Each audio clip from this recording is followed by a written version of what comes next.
There are prisons you can't see, prisons without bars, without walls, and yet they hold you tighter than chains ever could. I didn't know it back then, but I was living inside one of those prisons. I woke up every day with a heaviness I couldn't explain. I smiled, I worked, I lived, but inside I was drowning. No one could see it, not even me at first. Because how do you fight something that you don't even know is there? It wasn't the world around me that was holding me back.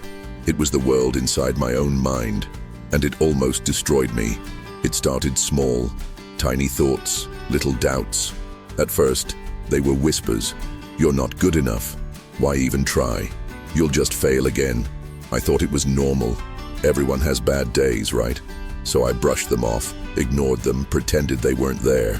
But what you ignore grows, and what you allow becomes your reality. Slowly, those whispers became my inner voice. The doubts became beliefs. The beliefs became my truth. I started making excuses for myself, turning down opportunities, avoiding challenges, sabotaging my own dreams before anyone else could. I told myself I was being realistic, but deep down, I was just scared. Scared to hope, scared to believe, scared to try. Every day I built the walls of my own prison a little higher, a little thicker, a little darker, until one day I couldn't see the outside anymore. Only fear, only doubt, only failure. I wasn't living, I was just surviving. And even that was getting harder. I knew something was wrong. I could feel it every time I looked in the mirror, but I didn't know what to fix or how. So I did what most people do. I searched for solutions outside myself.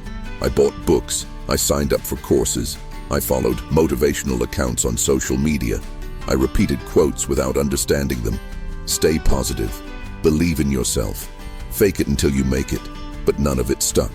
Not really, because deep down, I didn't believe any of it. It was like putting a fresh coat of paint over a crumbling wall.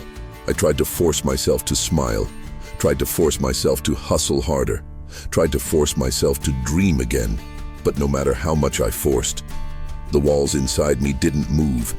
They just grew heavier. Every failure felt like proof. Proof that I was broken, proof that I wasn't enough. I wasn't healing. I was covering up, and the more I covered, the deeper the cracks ran. Until eventually, I stopped trying altogether. And that's when I hit the darkest point of all. There's a silence that's louder than any scream, a darkness so heavy that even your thoughts move slower. That's where I was. I wasn't angry. I wasn't even sad anymore. I was empty. Waking up felt pointless. Breathing felt mechanical. Dreaming felt dangerous. I stopped answering messages, stopped meeting friends, stopped caring about anything at all. I became a ghost in my own life. On the outside, no one noticed. I still smiled when needed, still worked when required, still nodded politely in conversations. But inside, I was slipping away, day after day, piece by piece. I remember one night, sitting alone, staring at nothing. Hours passed. I didn't move, didn't speak, didn't even think. It was as if my soul had folded into itself and disappeared. I wasn't alive. I was just there. And for the first time, I understood real fear, not the fear of failure, not the fear of rejection, the fear of staying like that forever. I didn't plan it. I wasn't searching for answers anymore. I had given up, but sometimes answers find you when you're too broken to keep searching. It was a random moment, a late night, a video I almost skipped, a voice that sounded ordinary at first, until it said something that cracked the darkness open. Your mind is not your master, it's your tool. I froze. It wasn't some motivational hype. It wasn't empty positivity. It was a truth I had never considered. All this time, I thought my thoughts controlled me. I thought my fears defined me. I thought my failures shaped who I was. But what if that wasn't true? What if my mind was just a tool? And like any tool, it could be sharpened, reprogrammed, rebuilt. For the first time in months, maybe years, a small flame lit up inside me. A spark, a possibility. Maybe I wasn't broken. Maybe I was just using the wrong instructions. Maybe I could rewrite everything. That night, for the first time, I chose a new thought. I am not my fears. I am not my doubts. I am the one who decides what stays inside me. And just like that, the prison walls didn't crumble, but a crack appeared. And through that crack, light began to seep in. Change didn't happen overnight. There was no magic moment, no instant breakthrough. It was slow. It was messy. It was real. Every day I had to fight a battle inside my own head. A battle between the old voice, the voice of fear, doubt, and failure, and the new voice I was trying to build. At first, it felt fake. Every positive thought felt forced. Every affirmation felt hollow. But I kept going. I started small, one thought at a time. When fear whispered, "You can't," I whispered back, "What if I can?" When doubt shouted, "You'll fail," I answered, "I'll learn."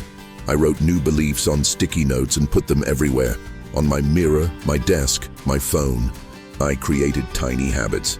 A few minutes of silence every morning to set my mind. Writing down 3 things I was grateful for each night. Speaking life over myself, even when I didn't feel it. And slowly, the cracks in my prison walls widened. I started noticing my thoughts, started questioning them, started replacing them. Instead of saying, "I always fail," I said, "Every step teaches me something valuable." Instead of, "I'm not enough," I said, "I am growing every day." Instead of, "Nothing ever works for me," I said, "My breakthrough is already on its way." Day after day, thought after thought, I was building a new home inside my mind, one made of hope, strength, and freedom. It wasn't easy. Some days felt like setbacks. Some days the old voice screamed louder than ever, but every time I chose the new voice, the new belief, the new path, the old prison lost a little more of its power. And I realized something. You don't have to destroy all your fears at once. You just have to stop feeding them. You don't have to erase all your doubts immediately. You just have to speak louder than them, one thought at a time, one choice at a time, one victory at a time. At first, the changes were so small that I almost missed them. I laughed, genuinely, for the first time in months. I caught myself smiling at little things, a sunrise, a kind word, a small victory at work. I noticed that I wasn't so quick to assume the worst anymore. I gave myself permission to hope again, to dream again. People around me started to notice too. "You seem different," they said. "Lighter," they said, "brighter." But it wasn't just how I seemed, it was how I was. Opportunities that once slipped through my fingers. Now, I seized them.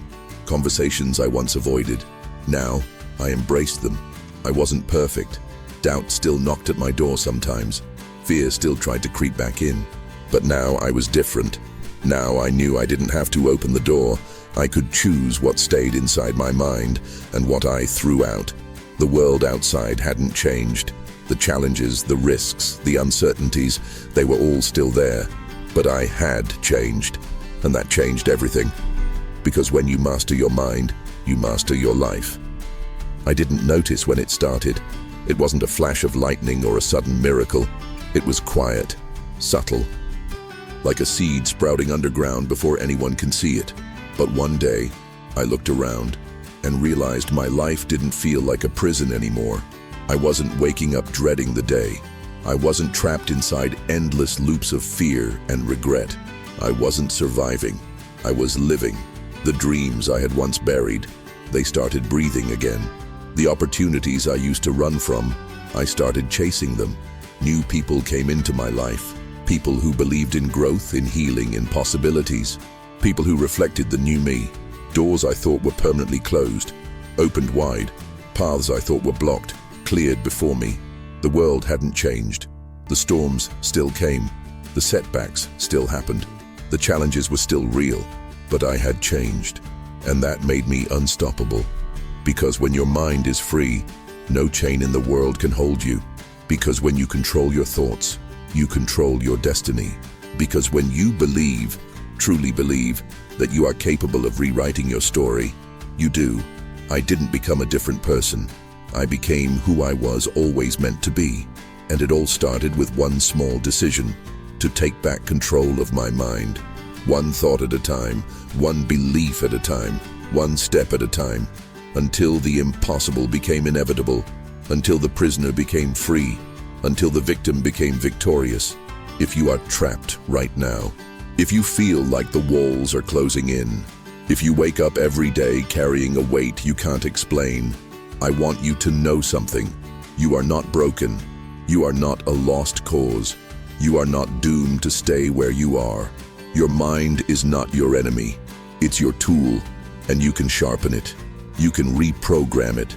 You can transform it. It won't be easy, it won't be instant, and it won't be perfect, but it will be worth it. Because the moment you reclaim the power over your thoughts, you reclaim the power over your life. Every time you choose hope over fear, faith over doubt, growth over stagnation, you tear down another wall. You step closer to the life you were meant to live, the dreams you were meant to fulfill, the impact you were meant to make. So if you hear nothing else today, hear this. You are not your past. You are not your failures. You are not your fears. You are the author of your story. And today, right now, you hold the pen. Write something beautiful. Write something bold. Write something that sets you free, because the prison doors are not locked. They never were. All you have to do is walk through them.